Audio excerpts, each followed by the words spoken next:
Are you someone who is a victim of the quademic, the COVID, the flu, RSV, whatever's out there? If so, welcome to the Mindset Mirror Connection podcast. In today's episode, we're talking about when you're sore, sick, and injured, what you should do in regards to your training and nutrition. So if you're ready, listen up and lean in as we elevate your mind.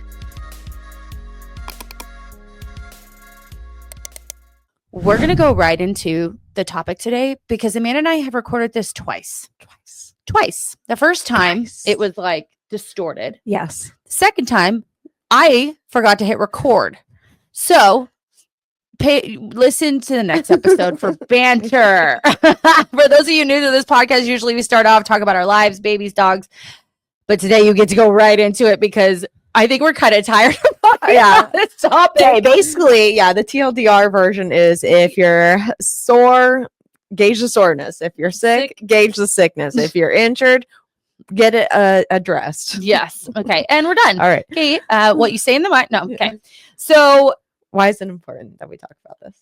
A lot of our clients struggle with when they're sick. They have this like, I've got to do the program. And they work through illness. Yes. And then they feel worse. They prolong that illness. Right. And now instead of being sick for 3 days, we're sick for 3 weeks, which ultimately is against what you were actually trying to avoid in the first place. So I thought and a lot of people are sick right now. So, they feel really guilty for resting, which is an issue in itself. We see this a lot with women that if I'm not doing, I'm lazy or, someone else is going to do better than me. I don't know. Well, I see it like where you're on that motivation train and you don't want to lose your motivation or your consistency. You're fearful of that. You're fearful if you take a rest day, you don't understand that rest days are actually important for muscle building. So, so therefore you try and push through because you think you'll lose some of that like muscle building capabilities. You're also distrusting your body, right? Your body's telling you I'm sore, sick, or injured. We need to address this or rest. And you're saying, no, never mind. But those are probably that no, you're not is another probably application in other areas of your life. Similar, like I'm hungry. No, you're not, body. We're going to keep going. Right. So it's something important to look through. If you constantly are sick and you're not addressing it, there's probably other areas of your life that we can touch on there. Well, I would say too, like if you're, getting sick and you are down and out, right? Your body's obviously being like, hey, there's something in here that's invading the system. Your system is working properly. That's why you're sick, because we're trying to fight against this thing. Your inflammation, your congestion is caused by your inflammatory system. And so that congestion, all of that is by design. And your body works a lot harder when it's creating things like congestion. I mean, it's making something that's not normally there. So your basal metabolic rate is already high. Plus you have this virus or whatever it is that's taking your energy, so we'll talk about it. Anyway, first thing is the easiest one, which is soreness. I hear like, oh, I'm kind of sore, especially when you like start a new program. There's a difference between, good sore, where I'm like, oh, I got a good workout. Like I feel that, and bad sore. Why don't you explain that? Bad sore is, oh, I got a good workout, but I can't sit, I can't walk, I can't move. But like if throughout the day, if I just can't really move, if I'm like, it's like that person who comes into work and they're like, oh, yeah, I got such a good workout yesterday, but man, am I sore. It's like, that's too much, too much. So you should just feel like a little ting. It should feel like a little jittery in your body, I would say, kind of like exciting that like I can feel my muscles that I worked. And then other than that, that's as much as it should be. Now, like you said, I always tell my clients the first week we do a new training phase, you're probably going to be a little extra sore.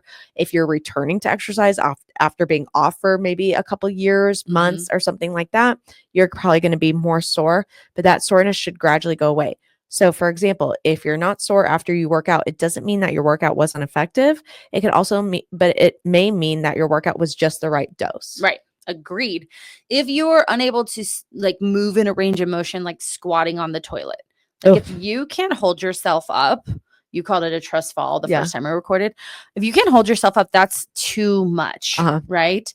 Or Mark this weekend, he's doing more biceps than he normally does. So it almost felt like he couldn't extend his arm out because he had some inflammation right in the elbow. So that resistance that he's experiencing, that's probably a little bit too much.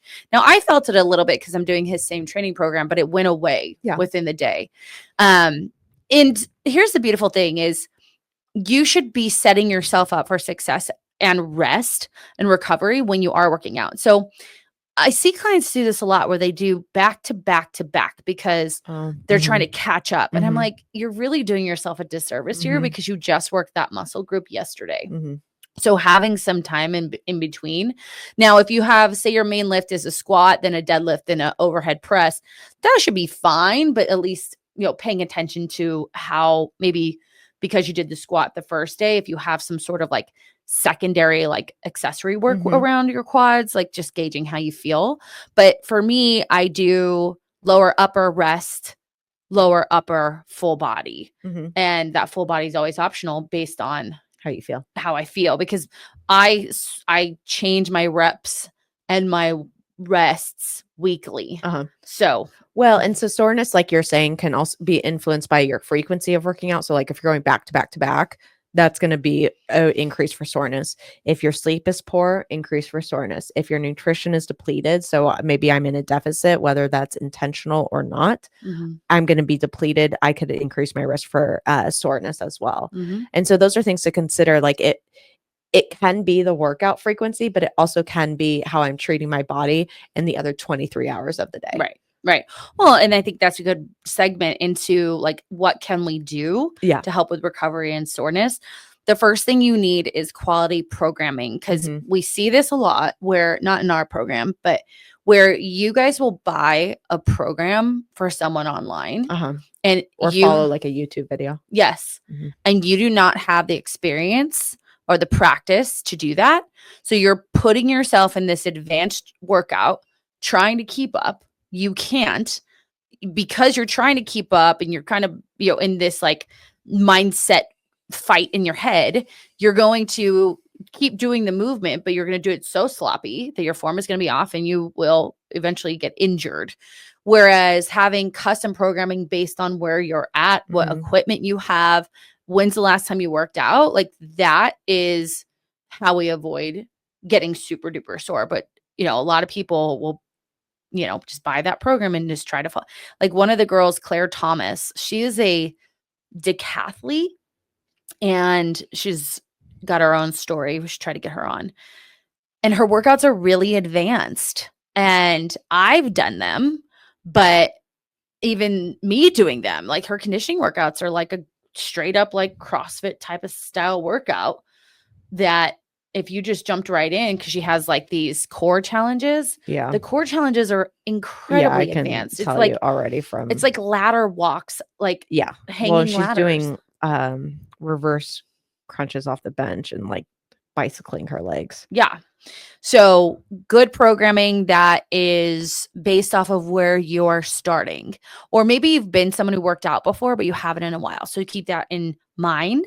And then what you can do too is you'd be surprised that how hydration can help with soreness. Obviously, water is incredibly important. When I feel a little achy, I always look at water as the first thing, because I know that when I am more hydrated, I feel more, this is pun intended, I feel more fluid in my body, as meaning I feel fluid. Like I can move in different planes and ranges of motion.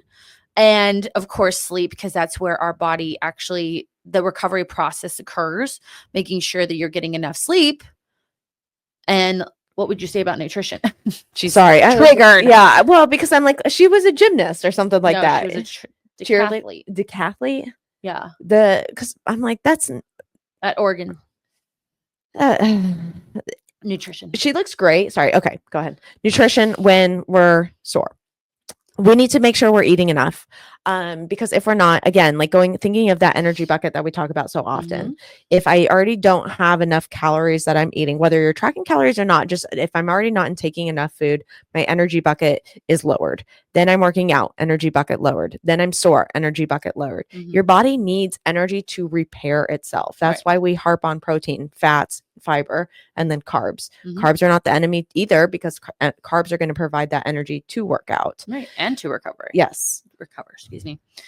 No, and if you look at all of the things that people normally want to do, they want to work through soreness, okay? Mm-hmm. Like bad soreness.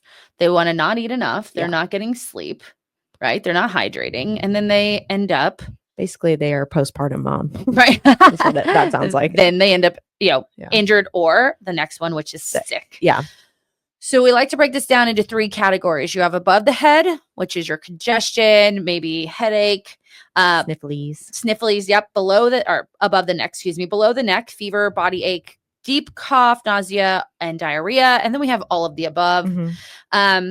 Anything above the neck, you could get through a light exercise, but what would you consider a light exercise? Let's define even that. Just like some body weight movement at home, right? I remember I was sick in Chicago and I had like just 2 dumbbells and I did like 20 minutes of like the same 4 movements. Yeah.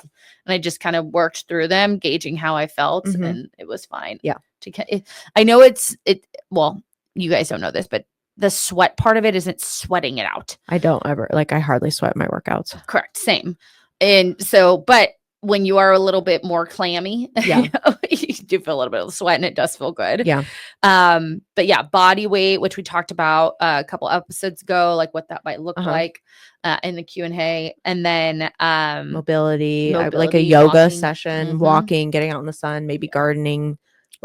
Even if you're sick, doing things around the house can be tiring. So if you're trying to push through like a workout, but it's like taking all your energy to dust and mop and clean, like the workout's going to take a lot more energy as well. Right. So that's another way to gauge it too. Well, I just want to say, like, that workout isn't doing what you think that it's doing. You guys give a lot of, you think it's a bigger calorie burn than it actually is. Yeah. And you think, well, if I miss this, I'm going to like be in a surplus. No, you're not. It's about 5 to 10% of the total calories you burn in a day. Whereas when your basal metabolic rate, your resting metabolism is naturally higher because you're fighting, a virus, then it's probably the same amount, the burn, if you will. I don't know the statistics on it, so don't quote me. But if you are below the neck, fever, body ache, all of that, just rest. And if you're all of the above, go to the fucking doctor. Yeah. Go to the doctor immediately. And for all of these, if you are getting over something and you have phlegm and you're in a hot yoga class or you have a cough and you're laying shavasana, we don't want you there. We don't want you there. If you're constantly blowing your nose in the gym. Gross. Ugh. Nasty. Even if you have glad I don't even have to deal with this. Yeah. Even if you have your hand sanitizer, we don't want it. Yeah. There's other ways you're not sweating it out. Like you're not working it out. You're not getting it out any quicker. It's actually doing more harm to your body. And I think you have the perfect example of I was sick. And then one time I got sick again. I was like, okay, I'm not pushing through this. And I actually wasn't sick as long. Correct. We're not prolonging it. I used to do that shit all of the time because I was a bartender and I didn't get sick days. So I had to, if I didn't work, I'd lose money. Yeah. So it was almost like a survival thing at first. But then when I actually had a career with like sick days, y'all take your sick days. That's a part of your compensation. Like you're going to be fine. You'll figure it out. If you get behind because you were sick, ask for help. Stop it. Yeah. Sometimes I will say when I had COVID, I rested for the first couple of days and then I just took calls from my bed. I'm not joking. Just took calls from my bed. I remember during COVID, that was like the first time that I think most people realized like, oh, it is actually really gross to show up to work sick. Yeah. You know what I mean? Because it was such like if you're sick, do not come in. Whereas before COVID, it was definitely like, well, is it like sniffly or like, are you vomiting? Right. You know? And it was like, well, I'm just sniffly. Well, you still need to come in. Right. And then afterwards, I remember being like, this is gross. Like, why are we showing up to work sick? Well, it's very normalized of like, you just have a cold. Yeah. Well, yeah. But my body is literally like making mucus to protect itself. Ugh. Do you want to be around me, No. Sally? No. Get over it, Jan. Yeah. In regards to working out with illness, you're not going to have any gains in the gym. No. Probably going to get frustrated with yourself with how shitty you feel. Like, you're like, why am I so winded? Why was that so hard for me? Because you're fucking sick. Go take Alka-Seltzer. Go take a bath. A bath there, an Alka-Seltzer. What are we, 80? Yes. I love Alka-Seltzer. Really? So I was at a work event and I got sick at the event. And I was like, fuck. And like, need an Alka-Seltzer. No, I didn't know about Alka-Seltzer. Okay. I went to the spa in the hotel we were name. at, and I was like, do you guys have any like medicine? They're like, we have Alka-Seltzer. And I was like, I thought that was for heartburn. They're like, no, it's for a sickness. So I took it. I felt better. What is Alka-Seltzer? I don't know. Magic. It's good stuff. Okay. Alternates to working out when you're sick. Breath work. Let's do some in work. Let's working in instead of working out. Breath work, stretching, meditation, walking, sitting outside, doing some mobility and stretching if you need it, or just keep your ass in bed. Keep your ass in bed. Watch Love is Blind. Eat some toast with cinnamon on it and maybe a Fairlife shake because you probably don't have an appetite. Make sure you're not eating shit food when you're sick. I see this all the time. Well, that's all that tasted good. No, you just chose to eat Filibertos. That was not helping you either because you're just putting more inflammation in your body. So try, if we can, to like the cinnamon toast is great because cinnamon's actually good and helps with inflammation. You've got a little bit of Kerrygold butter on there, some fiber in your toast, your little Fairlife shake. That is like my go-to sick meal. Okay. Yeah. Good. All right. Injury. Well, and if we just look at sickness too, like when you're trying to push through and you're super lethargic, ultimately you're going to hurt yourself. Oh, yeah. Right? So Good injury. segue. Thank you. Go. So with the injury, this is where it gets tricky because you can work out with an injury, but we need to modify. And I think you have like the best example with your heel and your boo, and you've got some reels on it that you did at the time of, okay, I can't put pressure on my heel, but I can still work my glutes or my legs in general. So, but for example, for what I did when I was injured is I started modifying the workout so much that it was creating a new workout. Well, now I'm creating new movement patterns in myself because my body's going to take the path of least resistance. So what it's going to do is say, okay, so your hip is injured. I'm going to shift my weight to the better side, right? And so now it's creating an asymmetry in my strength, but also an asymmetry in those muscle patterns of how to recruit, to utilize, to go through that movement. Now that's going to create another injury. Or potentially, right? Most likely. It's going to have to create a lot of more things I'm going to have to undo as opposed to taking the time to rehab my injury. And it doesn't mean you can't work out, but it does mean we need to adjust and modify our expectations. So if we're going through and modifying the workout and modifying our patterns, then I can create another injury. Right. So now I'm kind of shingling all these problems that I have. And this is where you hear, like you were talking about with the friend, I've got my back hurts, my shoulder hurts, this hurts. And it's we didn't talk about that. Oh, well, because I was on the other episode. Yes. Okay. So we were making fun of a friend this weekend because his wife was saying how he's home. His back is hurting. He hurt his shoulder and he has the flu. Yeah. And she told us, she goes, he went to this golf event for work. And I was like, well, does he like warm up? She said, no. And I'm like, what do you guys expect? What you don't realize is that we have 3 planes of motion that we should always be working in. So forward and back is the most used, if you will. We're just walking forward, walking back, side to side, right? So in that kind of lateral movement. But the one that people never do is transverse, which is kind of the rotation. So rotating your trunk. And that is when we hurt ourselves because we're not working in those movements. Even if you just warm up. Like I have a client who golfs a lot for work, and we have a warm up in his hotel room. We have a warm up with his golf club, and then we have a cool down. Oh, yeah. And that's what he needs to do because he hasn't done that historically and has back issues. So we have to realize like there's so much that you can do to prevent this, but just wanted to throw that. Well, and I think it's interesting that we go into back issues is one of the most common things that we hear people complain about. And oftentimes like it's low back, but it's actually because of weak glutes. Well, your low back is just a symptom of it, similar to like, oh, my knee hurts. Well, is it your knee hurts because your foot is caving in? Right. Or because we're not using your glutes? Or is it like a true tear in the knee? Right. And so it's important that you address what the actual cause is, not just where you're feeling it, because where you're feeling it doesn't mean that's the actual culprit. So like, for example, I'll go into like my thumbs right now. So with the baby, it's just this weird thing, but the culprit is actually a nerve issue in my neck. Gotcha. Interesting. I meant to ask, didn't I ask you that? We talked about it last week, but I don't know if the episode's recorded. I know. We've really had technological issues. And we want to like pay attention to the difference between like a sharp pain and a dull pain, right? So when I was lifting this weekend, like I was deadlifting and I wasn't deadlifting very much, but on rep 2, I like got up like upright and my back just popped and it was sharp. And I was like, whoa, it wasn't sharp enough to like drop the bar. Yeah, but it wasn't nice. But it wasn't nice. And I was like, what's that? So I ended up putting the bar down, and luckily for me, the rest of my workout didn't aggravate it. And then today I definitely was more cognizant of it. And if it was to activate again, if you will, I would have stopped. But like dull pain is our hip. Like my hip it's always feeling the way it feels. So for that, I'm really focusing on, like you said, building my glutes, making sure that I'm not in this like anterior pelvic tilt, focusing on form so that, because some days or weeks, I should say, are definitely worse than others. And it's most likely when I'm not focused, I'm stressed, I'm thinking of something else during the workout. I'm not connecting to that mind body deal. Right.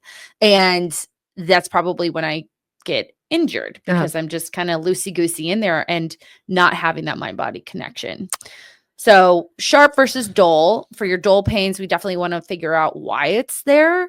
And sometimes where, like Amanda said, where the pain is not the actual place.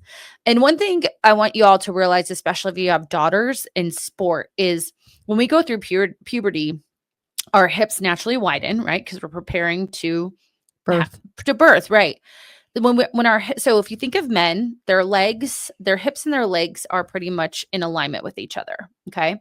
But for women, the hips widen, but the knees stay the same. So now those ligaments, those muscles are lengthened, and we see more ACL tears and injury in the knee for girls who are going through puberty, because we don't teach them. Like I learned this because in ballet, you naturally, your whole goal is to have this turnout with your feet that starts at the hip. So my legs had already had this kind of turnout position, and I had the awareness of my body. But for you in softball, we did not have that awareness in our body. And so like I actually had knee problems, but we thought it was just because of like I was a catcher, but it could have been more so because of my hips. Well, think about being in that stretch position all the time. Now your stretch is even longer. So before your hips widen to afterwards, that's not totally different, but that's a different stance. And then you have to think, so this was back in like 2000s and 90s.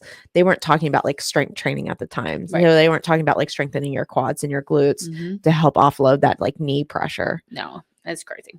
So some modifications for common injuries, we think we've already talked about it. Like my husband has back injuries, so I really focus on strengthening his glutes and his lower core. He does hip thrusts, single leg hip thrusts, band work, glute bridges, whatever he'll let me do. Seriously. Because he will not let me do traditional deadlift. And honestly, it's because his legs are so damn long that he needs a shorter range of motion to activate his hamstrings. You won't even do like off of like with blocks or something like that, like raise the bar up to it's like a shin level at least. He does Romanians, yeah. But even for a Romanian. Okay. Yeah. I don't know. He works with Dr. Brian. So, I mean, listen, speaking of Dr. Brian, when I had a shoulder impingement, he taught me instead of going overhead, right, you're going to go actually on a diagonal. So using like a landmine or like a Viking press is super helpful when you have any sort of shoulder injury. There's just less pressure on the shoulder. The other one, like we talked about, is the knee, and just strengthening the pieces around the knee, but addressing maybe the underlying issues, whether it's the hip, the foot, or if it is like a tear, something like that. Mm-hmm. My knee is very much, I can't really, it's intermittently hyperextending. And it would be like just walking a certain way and I'll feel it go backwards. It hurts. And I'm like, oh, I don't want to go see someone about this. So I'm, trying to strengthen it on my own. I've always known I have hyperextended knees. But now I think it's getting to the point where I need to get in front of it because I don't know what it looks like long term. Like my client, Christine, she was a professionally trained dancer. Like she did it like for real. Not that I did it for fake, but Yeah. And she has so much arthritis in her hip. Like she's ultimately going to have a hip replacement at some point. So right now she's just trying to focus on like strengthening the area. As much as she can through PT. So good. Good. Yeah. We're going to be done with this because we're done talking about this. If any of you want to talk about being sick or injured this week, it's not the week because we've recorded this 3 times. 25-minute recording. You love it. We love it. If you love us, we'd love you to share this with someone who you say, hey girl, maybe just take a little chill pill. Take a little break. If you haven't already, make sure you have that notification button on. You gave us a follow. The more audience we have, the better they like us on all the podcasts. Well, how about this? The more audience we have, the better our message is heard, which means a better life for you and everyone involved. No, that's not what I was saying. Oh, okay. The actual fucking algorithm likes us better if we have more followers. Okay. So follow us either on anywhere you listen to podcasts or YouTube or on Instagram at Mindset Mirror Connection Podcast. If you're interested in working with us, our one-to-one coaching provides you custom exercise and training and programming that suits your needs, any current injuries, your expertise, and all the things. So check out the show notes below. Other than that, we're going to leave you with this one last thing. What you say in the mind, you see in the mirror. Goodbye. Goodbye.